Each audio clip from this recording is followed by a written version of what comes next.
Hello friends, आपका study with Kiran YouTube channel में स्वागत है। आज जो हमारा फिजिक्स का टॉपिक हमने शुरू करना है वो है साउंड। कौन सा है? साउंड। आज जिस टॉपिक के बारे में हम डिस्कस करेंगे वो है साउंड, जिसे पंजाबी में कहते हैं धुनी। क्या कहते हैं? धुनी। हम देखेंगे कि साउंड होती क्या है, किस तरह से प्रोड्यूस होती है, किस तरह से चलती है। आज इसके बारे में हम डिस्कस करेंगे। Let us start. साउंड, धुनी, आवाज। पंजाबी में से क्या कहते हैं?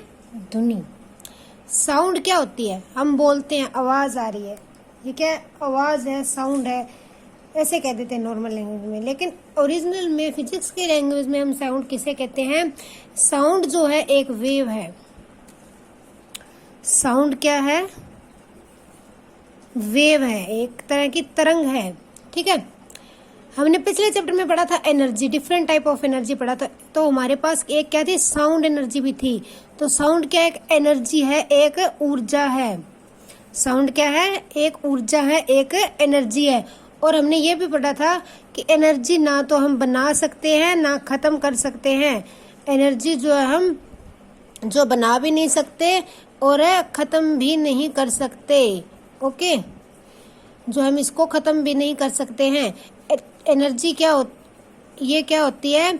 ये 1-2 सेकेंड शेप में और एक से अनदर फॉर्म में चलती रहती है। एक फॉर्म से अपनी फॉर्म चेंज कर लेती है, लेकिन चेंज नहीं होती। तो साउंड भी क्या? एक एनर्जी है। फिर हम इसे बना नहीं सकते, फिर हम कहेंगे हम तो बोलते हैं, हम बनाते हैं। नहीं, साउंड कब पैदा होती है? जब हमारी एनर्जी वेस्ट होती है। जब हम बोलते हैं तो हमारी कुछ ना कुछ एनर्जी जो है वो साउंड की फॉर्म में चेंज हो जाती है, साउंड एनर्जी में चेंज हो जाती है, और वहां से वो खत्म होकर अपनी सेकेंड फॉर्म बना लेती है। कौन सी? Sound energy. ओके, तो साउंड किस तरह एक एनर्जी है जो दूसरी फॉर्म में चेंज हो जाती है। जब हम बोलते हैं तो हमारी एनर्जी लगती है।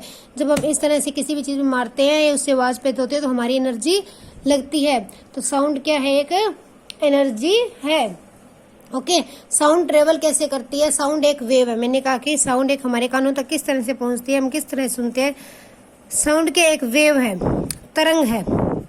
जब वो निकलती है वेव लाइक नेचर, तो वो क्या पार्टिकल्स को डिस्ट्रीब्यूट करती है। जो हमारी एयर के अंदर बाहर जो है हमारे मीडियम में पार्टिकल होते हैं उसको डिस्टर्बेंस करती है। अब मैं बोल रही हूँ, मेरे आगे से जो पार्टिकल डिस्टर्बेंस हो रहे हैं वो अपने से आगे वाले पार्टिकल को डिस्टर्बेशन पैदा करते हैं। ठीक है, डिस्टर्बेंस पैदा करते हैं। इस तरह से पार्टिकल्स के अंदर डिस्टर्बेंस होते होते हमारे कानों तक पहुंच जाती है। ओके, तो साउंड किस तरह से ट्रेवल करती है? साउंड जो है पार्टिकल्स के अंदर डिस्टरबेंस पैदा करती हुई हमारे कानों तक पहुंचती है। तो साउंड क्या है? एक एनर्जी है जो कि कोई भी दूसरी एनर्जी इस फॉर्म के अंदर चेंज होती है। ओके, और ये किस तरह से हमारी ईयर तक अपना पाथ ट्रेवल करती है? ये जो है पार्टिकल्स जो है हमारे मीडियम के अंदर है उनके अंदर डिस्टर्बेंस पैदा करती हुई एक से आगे, उसमें पहले पार्टिकल्स में डिस्टर्बेंस पैदा की, उन्होंने अगलों पे जो अपना फोर्स लगाया, इस तरह से जो ये साउंड हमारे कानों तक पहुंच जाती है। अब हमने बात की कि एक साउंड जो है वो एक वेव है। तो वेव जो होती है वो 2 टाइप की होती है। वेव क्या होती है? 2 टाइप्स की वेव होती है। हम देखते हैं साउंड किस टाइप की वेव है। ओके, हम चेक करते हैं कि जो साउंड है वो किस तरह की वेव है। लेट अस सी। साउंड 2 तरह की वेव्स होती है हमारे पास। एक होती है लॉन्गिट्यूडनल वेव, एक होती है ट्रांसवर्स वेव। क्या होती है? एक होती है लॉन्गिट्यूडनल वेव, दूसरी होती है ट्रांसवर्स वेव। इनका मुझे पंजाबी में नाम नहीं पता, आप खुद देख के लिख लेना। ओके, तो एक तो होती है लॉन्गिट्यूडनल वेव और दूसरी होती है ट्रांसवर्स वेव। हम पहले देखते हैं लॉन्गिट्यूडनल वेव क्या होती है। हम क्या देखते हैं? पहले देखते हैं लॉन्गिट्यूडनल वेव क्या होती है। जो वेव, जो तरंग अपने पाथ के पैरेलल चले, फॉर एग्जांपल ये इस तरह से इधर डायरेक्शन इस तरह से चले, पैरेलल चले एक दूसरे के, ठीक है, उन्हें कहते हैं लॉन्गिट्यूडनल वेव। ये कहीं से जो ज्यादा नजदीक, कहीं से दूर, कहीं पे नजदीक, फिर कहीं से दूर, इस तरह से चलती है। जो लॉन्गिट्यूडनल वेव होती है वो इस तरह से चलती हैं।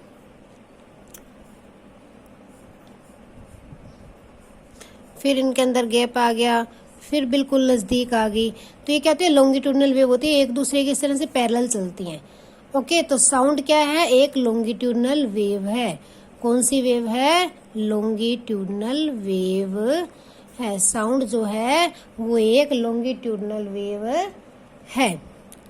ओके, जो लॉन्गिट्यूडनल वेव होती हैं वो एक तो पैरेलल चलती हैं, और जो लॉन्गिट्यूडनल वेव हैं उनके अंदर कंप्रेशन एंड रिफ्रैक्शन होता है। क्या खासियत होती है, इनमें कंप्रेशन एंड रिफ्रैक्शन होती है। तो वो हम देखते हैं रेयर फ्रैक्शन क्या होता है और कंप्रेशन क्या होता है। ओके, कंप्रेशन मतलब कि इकट्ठा होना, कंप्रेस हो जाना। तो जिस तरह से मैंने बताया लॉन्गिट्यूडनल वेव इस तरह से चलती हैं, कहीं पे कंप्रेस्ड होती हैं, कहीं पे फिर ये रेयर फ्रैक्शन हो जाती हैं, फिर कंप्रेस्ड हो जाती हैं, फिर मीडियम के अकॉर्डिंग रेयर फ्रैक्शन के अंदर आ जाती हैं, फिर कंप्रेस हो जाती हैं एकदम नज़दीक नज़दीक नज़दीक, फिर जो है ये रेयर फ्रैक्शन हो जाती हैं। तो ये जो साउंड वेव है, ये देखो, ये इस जिस जहाँ पे ये टाइट है, बिल्कुल नज़दीक नज़दीक है, जिस जगह पे ये एकदम नज़दीक नज़दीक है अपने, उसे हम क्या कहते हैं, कंप्रेशन कहते हैं। क्या कहते हैं, कंप्रेशन। और जहाँ ये दूर है उसे क्या कहते हैं, रेयर फ्रैक्शन। ओके, जहाँ पे ये नज़दीक है उसे कंप्रेशन कहते हैं, जहाँ पे इनमें गैप ज़्यादा है उसे हम रेयर फ्रैक्शन कहते हैं। तो लॉन्गिट्यूडनल वेव इस तरह से जो अपना वेव है वो जो अपना रास्ता बनाती है, इस तरह से ये चलती है। ओके, जो लॉन्गिट्यूडनल वेव है ये तीनों, इनको मीडियम की ज़रूरत होती है, ये तीनों के अंदर ही चल सकती है, ये एयर के अंदर भी पास करती है। जो हमारी साउंड वेव है, साउंड वेव जो हमारी एयर में से निकलती है, सॉलिड में से भी निकल जाती है और लिक्विड में भी से निकल जाती है। देखो, जब हम वुड के ऊपर कुछ भी मारते हैं तो साउंड पैदा होती है। ये क्या है, सॉलिड है, जब इस पे मैं आवाज़ कर रही हूँ तो साउंड पैदा हो रही है, वाइब्रेशन पैदा हो रही है। तो वैसे अगर हम बात करें तो साउंड क्या एक वाइब्रेशन है, तरंग है, वेव है, जो वाइब्रेटिंग के द्वारा पैदा होती है। जब भी किसी चीज़ के अंदर कंपन होती है, क्या होती है, कंपन होती है, तो लॉन्गिट्यूडनल वेव पैदा होती है, साउंड वेव पैदा होती है। कौन सी वेव पैदा होती है, साउंड वेव। जब भी किसी चीज़ के अंदर कंपन होती है, चाहे सॉलिड हो, लिक्विड हो, गैस हो, तो वो उसमें से क्या होती है, साउंड पैदा होती है। तो साउंड एक तरह से वाइब्रेशन, एक तरह की कंपन है। ओके, जब ये कंपन पैदा होती है तो ये अपने मीडियम के जो पार्टिकल्स हैं उनमें उनको डिस्टर्बेंस पैदा करती है। वो डिस्टर्ब होके फिर अपने से आगे वाले पार्टिकल को डिस्टर्ब करते हैं। इस तरह से वो हमारे कानों तक पहुंचती है। ओके, तो ये था साउंड के बारे में हमने डिस्कस किया। ठीक है, कि साउंड एक वेव है और एक एनर्जी है जो एक फॉर्म से दूसरे में जाती है, और साउंड जो है वो वाइब्रेशन से पैदा होती है, कंपन वाली जो है तरंग है जो कि कंपन से पैदा होती है, और वो कंपन पैदा करती हुई अपने मीडियम के अंदर हमारे कानों तक पहुंच जाती है। और इसके हमने चाल देखी, ये जो है एक दूसरे के से पैरेलल चलती रहती है। ओके, तो ये था लॉन्गिट्यूडनल वेव। अब लॉन्गिट्यूडनल वेव में क्या क्या होता है वो हम देखते हैं। जो लॉन्गिट्यूडनल वेव है उनकी वेवलेंथ क्या होती है, उनकी वेवलेंथ क्या होती है, उनकी जो लंबाई है, वेवलेंथ है, वो क्या होती है। लॉन्गिट्यूडनल वेव की वेवलेंथ क्या होती है, the distance between consecutive compression और टू कंसेक्यूटिव रेयरफिकेशन, कि कोई भी दो कंसेक्यूटिव कंप्रेशन या फिर दो रेयरफिकेशन के अंदर जो डिफरेंस होता है, डिस्टेंस होता है, उसे क्या कहते हैं, वेवलेंथ कहते हैं। अभी हम यहाँ बनाते हैं, देखो इनसे बनाते हैं। ये चल रहा है रेयर फ्रैक्शन, फिर आ गया कंप्रेशन, बिल्कुल नज़दीक नज़दीक,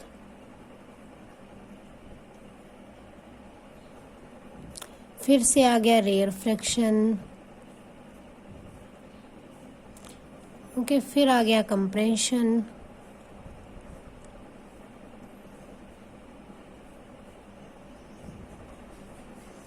ठीक है, फिर आ गया रेयर फ्रैक्शन। तो वेवलेंथ क्या होती है, एक कंप्रेशन से दूसरे कंप्रेशन के बीच की जो जगह होती है उसे क्या कहते हैं, वेवलेंथ कहते हैं। क्या कहते हैं, इसे हम वेवलेंथ कहते हैं। ओके, चाहे एक कंप्रेंशन से ले लो या फिर ऐसे ले लो, एक रेयर फ्रैक्शन से दूसरे रेयर फ्रैक्शन के अंदर जो डिस्टेंस होता है उसे भी हम क्या कहते हैं, वेवलेंथ कहते हैं। क्या कहते हैं, वेवलेंथ कहते हैं। वेवलेंथ को डिनोट कैसे करते हैं हम फिजिक्स के अंदर, जो वेवलेंथ है उसे किस तरह से डिनोट किया जाता है, उसे लैम्डा से लिखा जाता है, इसे लैम्डा बोलते हैं। इस साइन से किसे लिखा जाता है, वेवलेंथ को लिखा जाता है। किसे लिखते हैं हम, वेवलेंथ को लिखते हैं। वेवलेंथ को मापा किस में जाता है, वेवलेंथ को जो हम मीटर में मापते हैं। इसका यूनिट क्या है, मीटर है। क्या है वेवलेंथ का यूनिट, मीटर है। तो वेवलेंथ जो है वो क्या होती है, the distance between two consecutive compression and rarefaction, कि दो जो है इकट्ठ के अंदर और जो हमारी खुली हुई वेव्स है उनके अंदर जो लगातार दो इकट्ठी या रे कंप्रेशन के अंदर जो डिस्टेंस होता है उसे क्या कहते हैं, वेवलेंथ कहते हैं। क्या कहते हैं, वेवलेंथ, तरंग लंबाई। ठीक है, वेवलेंथ क्या होती है, तरंग की लंबाई। ओके, तो ये था वेवलेंथ। अब देखते हैं फ्रीक्वेंसी क्या होती है। फ्रीक्वेंसी क्या होती है, नंबर ऑफ कंप्लीट साइकिल या फिर ऑसिलेशन पर सेकंड, कि एक सेकंड के अंदर उसने कितने साइकिल कंप्लीट किए, मतलब कि इस तरह से कितनी बार चली एक सेकंड के अंदर, ये वाली चीज कितनी बार हुई, उसे क्या कहते हैं, फ्रीक्वेंसी कहते हैं। कि पर यूनिट के अंदर कोई भी काम कितनी बार रिपीट हो रहा है उसे क्या कहते हैं, फ्रीक्वेंसी कहते हैं। क्या कहते हैं, फ्रीक्वेंसी कहते हैं। तो इसका फार्मूला होता है, फ्रीक्वेंसी निकालने का जो फार्मूला है वो होता है 1/T, 1 टाइम पीरियड। क्या होता है, 1 टाइम पीरियड। ओके, इसका जो यूनिट होता है वो होता है हर्ट्ज। क्या होता है, हर्ट्ज। ओके सॉरी, जो वेव फ्रीक्वेंसी है उसे हम किस में मापते हैं, हर्ट्ज के अंदर मापते हैं। इसको HZ से नोट करते हैं, हर्ट्ज। हर्ट्ज जो है उसे HZ से नोट किया जाता है। तो यूनिट क्या है फ्रीक्वेंसी का, हर्ट्ज। ओके, इसके बाद आता है हमारे पास टाइम पीरियड। टाइम पीरियड क्या आता है, time taken to complete one oscillation, कि एक ऑसिलेशन को कंप्लीट करने के लिए क्या टाइम पीरियड लिया गया है। किसी भी एक ऑसिलेशन को कंप्लीट करने के लिए जो हम टाइम लेते हैं उसे क्या कहते हैं, टाइम पीरियड। ऑसिलेशन मतलब कि एक साइकिल कंप्लीट करने के लिए। फ्रीक्वेंसी क्या थी, देखो एक सेकंड में कितने साइकिल कंप्लीट हुए, एक सेकंड के अंदर कि जितने साइकिल कंप्लीट होते हैं उसे क्या कहते हैं, फ्रीक्वेंसी कहते हैं। ओके, कि एक साइकिल के अंदर जितने एक सेकंड के अंदर जितने साइकिल्स कंप्लीट होते हैं उसे कहते हैं फ्रीक्वेंसी। ओके, और टाइम पीरियड क्या होता है, एक साइकिल को कंप्लीट करने के लिए, एक ऑसिलेशन को कंप्लीट करने के लिए जो टाइम लगेगा, एक ऑसिलेशन मतलब एक ऑसिलेशन कंप्लीट होने में जितना टाइम लगेगा उसे क्या कहेंगे हम, टाइम पीरियड कहेंगे। क्या कहेंगे, टाइम पीरियड। टाइम को किस तरह से, T से डिनोट करते हैं। और इसका जो यूनिट है वो क्या होता है, सेकंड होता है। इसका यूनिट क्या होता है, सेकंड होता है। इसका टाइम पीरियड को जो हम किस में मापते हैं, सेकंड में मापते हैं। ठीक है, टाइम पीरियड क्या होता है, time taken to complete one oscillation, एक ऑसिलेशन को कंप्लीट करने के लिए लिया गया टाइम। ओके, तो ये थी हमारी लॉन्गिट्यूडनल वेव। लॉन्गिट्यूडनल वेव के अंदर में क्या क्या देखा, साउंड क्या एक लॉन्गिट्यूडनल वेव है।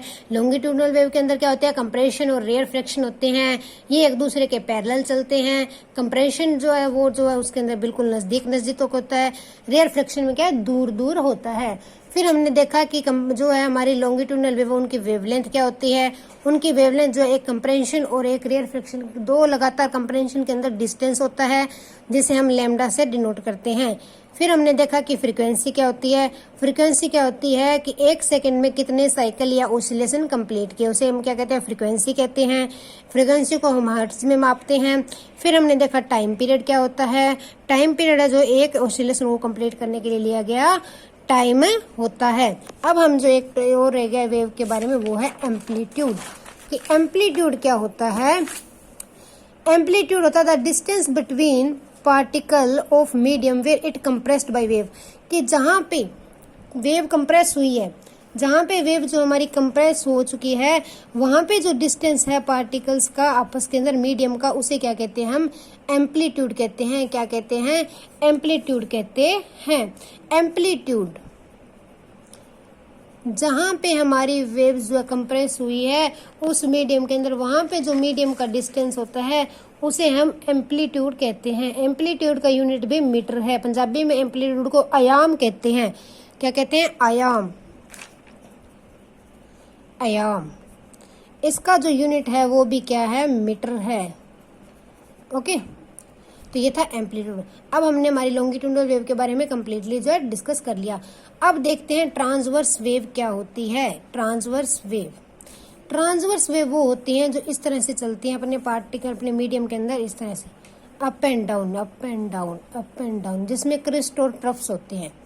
ओके, ये कहती है ट्रांसवर्स वेव होती हैं। ट्रांसवर्स वेव जो लाइट जो है वो एक ट्रांसवर्स वेव है। लाइट जो है वो क्या, एक ट्रांसवर्स वेव है। जो ट्रांसवर्स वेव है वो जो है सॉलिड में से नहीं पास करती, सॉलिड के अंदर से पास ये नहीं करती हैं। एग्जाम में क्वेश्चन आ सकता है कि क्या साउंड जो है सॉलिड से पास करती है, तो यस, जो साउंड है वो सॉलिड से पास करती है। साउंड जो है सॉलिड, लिक्विड, गैस तीनों से पास करती है। ये है ट्रांसवर्स वेव। ट्रांसवर्स वेव के अंदर क्या होता है? ट्रांसवर्स वेव के अंदर क्रिस्ट एंड ट्रफ्स होते हैं। जिसे उसमें कंप्रेशन था ना, इसमें होता है क्रिस्ट एंड ट्रफ। क्या होते हैं? क्रिस्ट एंड ट्रफ्स होते हैं। जो ऊपर को उठी है उसे क्रिस्ट कहते हैं और जो नीचे की तरफ है उसे कहते हैं ट्रफ्स। जहां पर मेरी वेव इस तरह से ऊपर उठी है तो ये क्या है? मेरा क्रिस्ट है ये। ओके, और जहां मेरी वेव नीचे जा रही है वो क्या है? ट्रफ है। ओके, तो ये होती है ट्रांसवर्स वेव। अब हम देखते हैं ट्रांसवर्स वेव क्या है। ट्रांसवर्स वेव इस तरह से चलती हैं, ये जो है इसके परपेंडिकुलर्स होती है, ये इस तरह से, और ये क्या है? इसके अंदर क्रिस्ट एंड ट्रफ्स होते हैं, अप हो जाती है और डाउन की तरफ जाती है। ये लाइट जो है लिक्विड एंड गैस से पास करती है, ये जो है सॉलिड से पास नहीं करती है। लाइट एक ट्रांसवर्स वेव है। ओके, अब देखते हैं ट्रांसवर्स वेव की वेवलेंथ क्या होती है। सॉरी, जो ट्रांसवर्स वेव है हमने पहले देखा कि लॉन्गिट्यूडनल वेव की वेवलेंथ क्या होती है। तो लॉन्गिट्यूडनल वेवलेंथ की वेवलेंथ क्या थी? कंप्रेशन और उसके बीच में जो है जगह थी। तो ट्रांसवर्स वेव की जो वेवलेंथ है वो क्या होती है? एक दो लगातार क्रस्ट के अंदर या फिर दो लगातार टफ के अंदर जो डिस्टेंस होता है, देखो जो ये इन दोनों के बीच का डिस्टेंस है, ये क्या होता है? वेवलेंथ होता है। क्या होता है? वेवलेंथ होता है। जो या फिर इन दोनों के बीच के अंदर जो डिस्टेंस है उसे हम क्या कहते हैं? वेवलेंथ कहते हैं। ओके, ये क्या होता है? वेवलेंथ होता है। जो दो लगातार क्रस्ट के अंदर या फिर दो लगातार ट्रफ के अंदर जो डिस्टेंस होता है उसे क्या कहते हैं? हम वेवलेंथ कहते हैं। उसी की तरह से इसको भी मीटर के अंदर मापते हैं और उसी तरह से वेवलेंथ को डिनोट किया जाता है लैम्डा से। ओके, फिर फ्रीक्वेंसी देखते हैं। जैसे फ्रीक्वेंसी लॉन्गिट्यूडनल वेव में क्या थी? Number of cycle in 1 second. उसी तरह से वेवलेंथ ट्रांसवर्स के अंदर भी नंबर ऑफ साइकिल्स इन पर सेकेंड वो क्या होती है? फ्रीक्वेंसी होती है, जिसे हम 1/t से निकाल सकते हैं। फिर था टाइम पीरियड। टाइम पीरियड क्या था? Time required to complete 1 cycle, कि एक साइकिल कंप्लीट करने में कितना टाइम लगता है वो उसका क्या होता है? Time period. Time period. अब बात करते हैं एम्पलीट्यूड। ये क्या होती है? हाइट होती है, कि ये जो हाइट एम्पलीट्यूड हमारी इस तरह से वेव चल रही है, मान लेते हैं ये जो वेव जा रही है, तो जो ये डिस्टेंस है, जो इसका ये वाला डिस्टेंस है, इसे क्या कहते हैं? इसका एम्पलीट्यूड कहते हैं, आयाम कहते हैं, कि कितनी हाइट है। या ये ले लो, चाहे नीचे डाउन की तरफ ले लो, ये इसका आयाम है, एम्पलीट्यूड है। ओके, इसे क्या कहते हैं? एम्पलीट्यूड। ये जो है हमारा क्या है? एम्पलीट्यूड। जो इसकी हाइट है, चाहे डाउनवर्ड लो चाहे अपवर्ड हो, उसे क्या कहते हैं? हम एम्पलीट्यूड, आयाम कहते हैं। तो ये हमने ट्रांसवर्स वेव के बारे में देखा कि ट्रांसवर्स वेव की वेवलेंथ क्या होती है, फ्रीक्वेंसी क्या होती है, टाइम पीरियड क्या होता है और एम्पलीट्यूड क्या होता है। तो अभी तक हमने क्या डिस्कस किया कि साउंड क्या होती है। साउंड जो है एक वेव होती है, एक तरंग होती है। साउंड जो है वाइब्रेशन से पैदा होती है। जब भी कोई वाइब्रेटिंग होती है तो ये अपने पार्टिकल्स जो है मीडियम के पार्टिकल्स को डिस्टर्ब करते हैं, जिससे वो हमारे कान तक पहुंच जाते हैं डिस्टर्बेंस होते होते। ये जो एनर्जी है, ये जब भी हम साउंड प्रोड्यूस करते हैं तो कुछ ना कुछ एनर्जी जो है चेंज होती है, एक एनर्जी दूसरे में चेंज होती है। फिर हमने देखा कि ये वेव होती है, तो वेव किस तरह की होती है? वेव जो 2 प्रकार की होती है, एक लॉन्गिट्यूडनल वेव होती है, एक ट्रांसवर्स वेव होती है। चलती है। साउंड जो है वो लॉन्गिट्यूडनल वेव है। लॉन्गिट्यूडनल वेव के अंदर कंप्रेशन और रिफ्लेक्शन होते हैं, ये पैरेलल्स चलती हैं। फिर हमने लॉन्गिट्यूडनल वेव की फ्रीक्वेंसी देखी, वेवलेंथ देखी, एम्पलीट्यूड देखी। फिर हमने ट्रांसवर्स वेव की बात की। ट्रांसवर्स वेव है जो वो लाइट एक ट्रांसवर्स वेव है, ये जो है अप एंड डाउन में चलती है, क्रेस्ट एंड ट्रफ्स होते हैं इसके अंदर। और फिर हमने इसका भी वेवलेंथ, फ्रीक्वेंसी और एम्पलीट्यूड देखा। ओके, ये तो हमने दोनों तरह की वेव्स की बात कर ली। अब हम देखते हैं इसके बाद इको क्या होती है, गूंज। इको क्या होती है, गूंज होती है। जब भी हम कहीं भी, गूंज क्या होती है, देखो जब हम पहाड़ वगैरह बाहर कहीं पर भी घूमने जाते हैं, माउंटेन्स पे जाते हैं, ठीक है, हिल्स पे जाते हैं, जब हम कुछ बोलते हैं, जब हम साउंड प्रोड्यूस करते हैं, हमने साउंड प्रोड्यूस किया, कुछ टाइम बाद वो हमें वापस सुनाई देती है, वो साउंड क्या होती है, वापस आती है। तो उसे क्या कहते हैं, गूंज कहते हैं। उसे क्या कहते हैं, इको कहते हैं। साउंड का वापस आना हमारे कानों तक। हमने अपने मुंह से साउंड निकाल दी, लेकिन वो किसी पार्टिकल्स से टकरा के वापस हमारे कानों में पड़ती है, उसे क्या कहते हैं, इको, गूंज। तो ये क्या होती है, गूंज होती है। हम कहते हैं ना ये गूंजता है, जब हम पहाड़ों पे बोलते हैं तो हमारी आवाज हमें वापस आती है, तो वो किस कारण होता है, इको के कारण होता है, गूंज के कारण होता है। ओके, उसके बाद होता है रिवर्बरेशन। रिवर्बरेशन क्या होता है, रिवर्बरेशन क्या होता है, रिवर्बरेशन होता है जब हम कोई बड़ा हमारा हॉल है या बड़ा कोई भी जो बिल्डिंग है जो खाली है, तो उसके अंदर जो हम एक इकल्ला बोलते हैं, तो वो आवाज हमारे एक से ज्यादा बार जो हमारे कान में दोबारा पड़ती रहती है, 2-3 बार ऐसे आवाज पड़ती है ना, दोबारा आती रहती है। जो भी बड़े हॉल वगैरह होते हैं, क्रिश्चियन के जो होती है, तो वहां पे जो है हमारे कानों के अंदर वो वापस आवाज आती रहती है, तो वो क्या होता है, रिवर्बरेशन होता है। वो किस वजह से होता है, हमने जो साउंड पैदा की, वेव पैदा की, वो हमारे एरिया को, वॉल्स को टकराएगी और वापस आएगी। वो तब तक सुनती रहती है, ऑडिबल होती है, जब तक उसकी वेलोसिटी और उसकी जो है प्रेशर जो है हमारे कानों तक ऑडिबल हो रहता है, ठीक है ना। वो बार बार तब तक सुनाई देती रहती है जब तक उसकी जो वेलोसिटी इतनी तेज होती है कि हम उसे सुन पाए।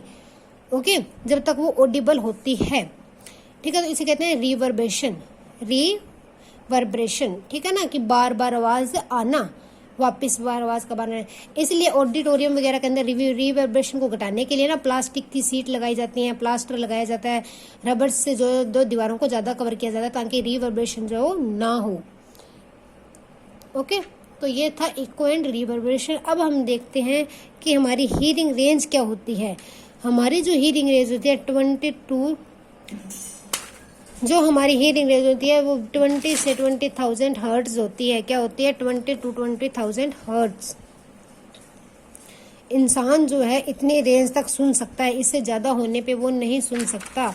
20 से 20 हर्ट्ज साउंड जो है वो जो है इंसान है सुन सकता है, इस रेंज तक साउंड हम सुन सकते हैं।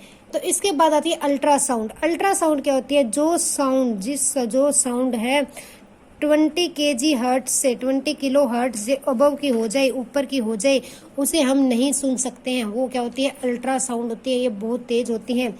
ये कौन पैदा करता है, डॉल्फिन्स जो है अल्ट्रासाउंड पैदा करती हैं, बैट्स जो है वो भी अल्ट्रासाउंड्स पैदा करती हैं। तो ये साउंड 20 किलो हर्ट्ज से ज्यादा होती हैं। किससे ज्यादा होती हैं, 20 किलो हर्ट्ज से जो साउंड ज्यादा होती है उन्हें हम कहते हैं अल्ट्रासाउंड, जो कि डॉल्फिन और बैट्स पैदा करती हैं। ओके, ये होती है अल्ट्रासाउंड्स। अब देखते हैं कि अल्ट्रासाउंड जो है इनका काफी सारी एप्लीकेशंस है, इनको हम यूज करते हैं।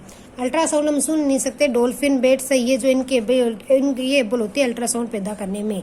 ये इनकी रेंज क्या होती है 20 किलो हर्ट्ज से, जो साउंड ज्यादा होगी 20 किलो हर्ट्ज से बढ़ गई मतलब वो अल्ट्रासाउंड हो गई। ओके, तो इनकी एप्लीकेशंस है कुछ अल्ट्रासाउंड की, वो हम देखते हैं क्या है।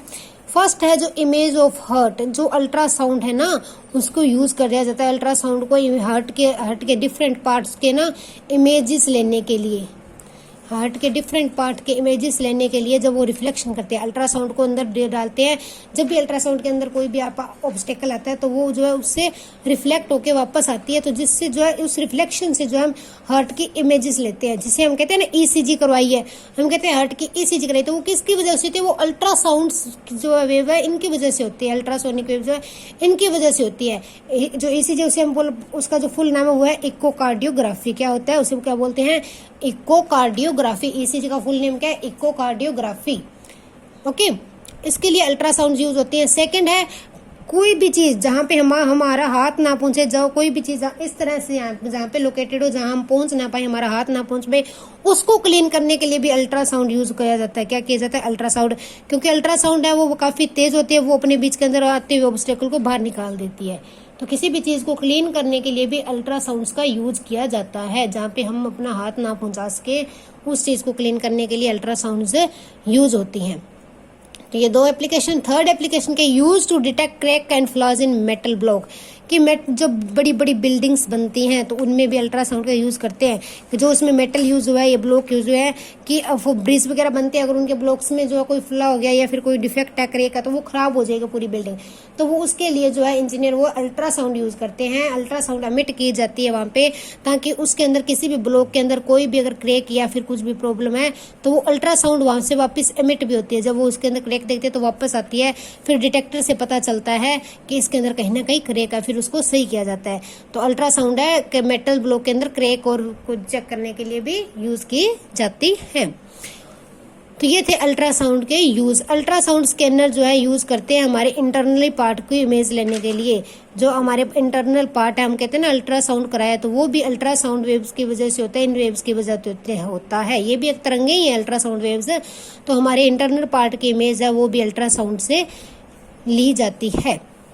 ओके, तो ये थी एप्लीकेशन ऑफ अल्ट्रासाउंड। ओके, अब बात करते हैं सोनार।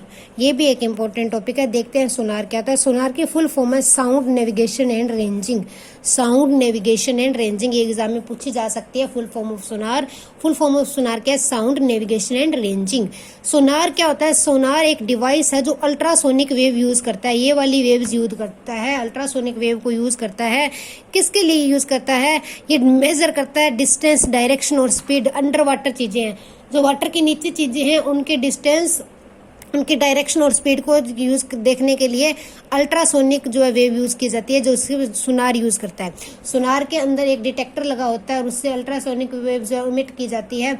जब अल्ट्रासोनिक वेव इमिट करते हैं तो अगर उससे नीचे उस वेव को कोई भी उसको ऑब्स्टेकल आती है तो वापस आती है। जब वो वापस आती है तो डिटेक्टर जो उसको डिटेक्ट करता है और फिर क्या होता है, उससे जो है हमारे कुछ साइंस देता है, वो इलेक्ट्रिक साइंस देता है। इस तरह से उसे सेट किया होता है, ठीक है। तो वो उन साइंस से जो हमें पता चल जाता है फिर जो वाटर के अंदर फ्लो कर रहे होते हैं शिप वगैरह, कि यहाँ पे नीचे कुछ ऑब्स्टेकल है। तो सोनार जो यूज होता है अल्ट्रासोनिक वेव यूज करता है, जिससे हम वाटर के अंदर स्पीड, नीचे वाटर के अंदर किसी भी चीज के डिस्टेंस, डायरेक्शन और स्पीड मेजर कर सकते हैं।